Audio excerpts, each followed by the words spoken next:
सवाल बड़ा है कि आखिर सनातन से बैर कैसा। दरअसल कांग्रेस ने लोकसभा चुनावों में 99 सीटें क्या जीत ली। राहुल गांधी अति आत्मविश्वास से लबरेज नजर आ रहे हैं और इसी आत्मविश्वास के चलते उन्होंने अयोध्या को लेकर एक ऐसा बयान दे दिया जिसके बाद फिर से उन्होंने सेल्फ गोल कर लिया है। आखिर क्या कहा, इस रिपोर्ट में दिखाते हैं।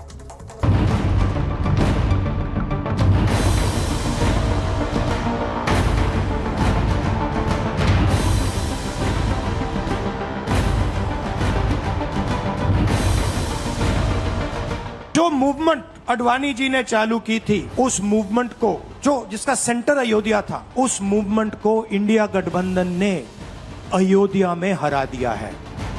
ठीक सुना आपने, ये नेता विपक्ष राहुल गांधी की जुबान है जो लगातार तीसरी बार चुनाव हारकर भी अति आत्मविश्वास में हैं। 99 सीटें जीतकर ऐसे इतरा रहे हैं कि मानो कांग्रेस ने बीजेपी को सत्ता से बेदखल कर दिया हो।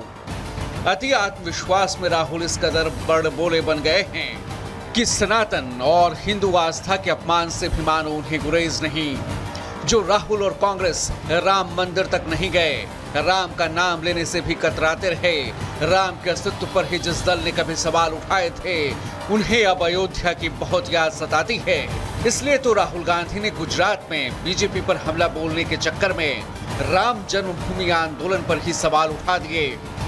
राहुल ने गुजरात में कहा कि अयोध्या में उनकी जीत राम मंदिर आंदोलन की हार है और ऐसी ही जीत वो गुजरात में दर्ज करेंगे। जरा एक बार फिर सुनिए राहुल का ये सियासी बयान। लिख के ले लो, कांग्रेस पार्टी की जो आत्मा है वो गुजरात के चुनाव में लड़ेगी और नरेंद्र मोदी और बीजेपी को गुजरात में जैसे हमने अयोध्या में हराया है, वैसे ही हम गुजरात में इनको हराने जा रहे हैं। जाहिर है राहुल का ये बयान बीजेपी को बेहद नागवार गुजरा है और बीजेपी ने इसे हिंदू आस्था और सनातन के अपमान से जोड़ दिया है।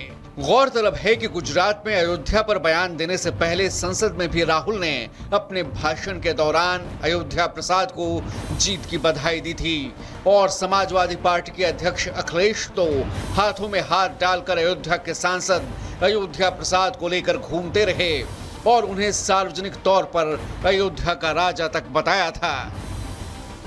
लोकतंत्र रक्षक सेनानी ये खड़े हमारे साथ, अवधेश जी, राजा अयोध्या। अयोध्या में जीत को इंडी गठबंधन के नेता बीजेपी की बड़ी हार के तौर पर दिखाते रहे। संसद में अयोध्या प्रसाद अगली कतार में नेता विपक्ष राहुल और अखिलेश के बीच बैठे नजर आए और संविधान और राम के नाम पर बीजेपी को घेरने की इंडी की रणनीति दिखी। लेकिन राहुल का ये बयान उनकी सनातन विरोधी मानसिकता को दर्शाता है जिस पर बीजेपी जबरदस्त रूप से हमलावर है। राहुल गांधी को जब से 99 सीटें क्या मिली है तो लीडर ऑफ ऑपोजिशन एलओपी की तरह कम और लीडर ऑफ पोलराइजेशन की तरह ज़्यादा बोल रहे हैं। और जिस प्रकार से पहले उन्होंने बयान दिया कि हिंदू हिंसक होता है, फिर उनके नेता ने बयान दिया कि गीता से गोडसे ने हत्या और हिंसा सीखी, और अब वो कहते हैं कि राम जन्मभूमि और राम मंदिर का जो आंदोलन है, जो कि जन आंदोलन बन गया था, वो इंडी अलायंस ने अयोध्या में ख़त्म कर दिया, समाप्त कर दिया। ये तो हजारों करोड़ों लोगों की जन भावनाओं को ठेस पहुंचाने वाला बयान है। मैं मानता हूं कि देखिए ये अहंकार है और श्रीमान नेता प्रतिपक्ष राहुल गांधी जी का अहंकार चिल्ला चिल्ला के बोल रहा है। जिस प्रकार से ये चीख चीख के सदन में बोलते हैं, उसी प्रकार से जनता के बीच में इनका अहंकार चिल्ला चिल्ला के बोल रहा है। देखिए वो स्वप्न देख रहे हैं, स्वप्नवत जो है स्वप्नाभास है उनका। गुजरात में क्या उनको पूरे देश में हराया जाएगा। आचार्य प्रमोद कृष्णम, हिमंता बिस्व शर्मा और अमित मालवीय जैसे नेताओं ने राहुल के इस बयान के लिए करारा प्रहार किया है। आचार्य प्रमोद कृष्णम ने ट्वीट कर कहा, श्री राम जन्मभूमि आंदोलन से भी इतनी नफरत है तो राम मंदिर से कितनी होगी। आखिर आज आपने दिल की बात बोल ही दी। असम सीएम हिमंता बिस्व शर्मा ने लिखा, 99 सीटों का इतना घमंड कि आपको लगता है कि आप सनातन धर्म को हरा देंगे। बाबर और औरंगजेब जो आपसे भी ताकतवर और घमंडी थे, वो भी सनातन धर्म को नहीं हरा पाए। अमित मालवीय ने लिखा कि बालक बुद्धि राहुल गांधी दावा कर रहे हैं कि इंडी गठबंधन ने राम जन्मभूमि आंदोलन को, जिसका केंद्र अयोध्या था, हरा दिया है। आखिर राहुल गांधी को हिंदुओं से इतनी नफरत क्यों है?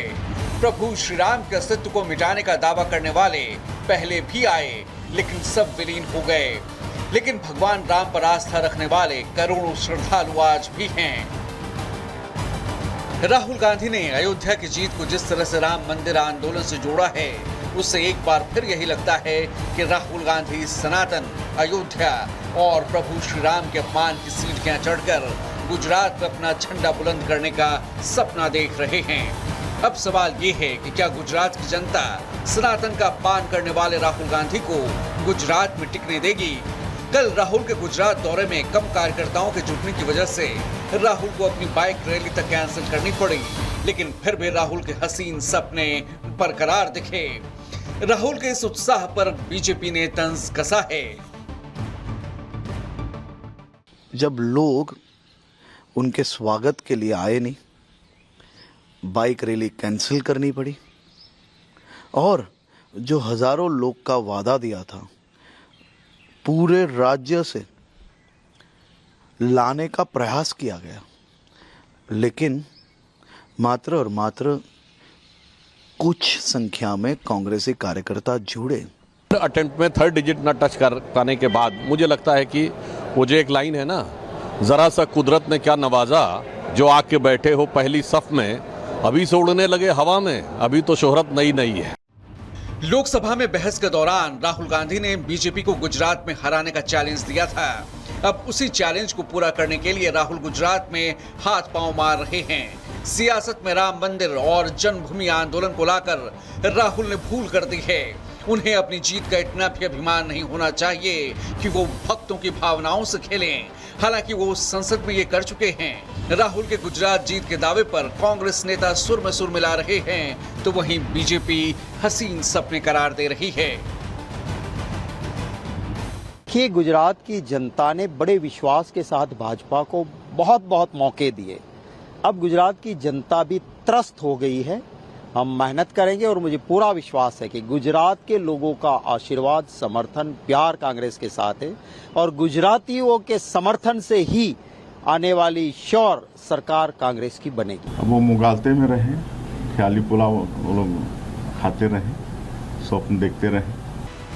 अब देखना होगा कि अयोध्या में बीजेपी की हार को राहुल के राम मंदिर आंदोलन की हार बताने पर गुजरात की जनता क्या जवाब देती है, जहां कांग्रेस के नेता एक के बाद एक बीजेपी का दामन थाम रहे हैं। Bureau report, Republic Bharat.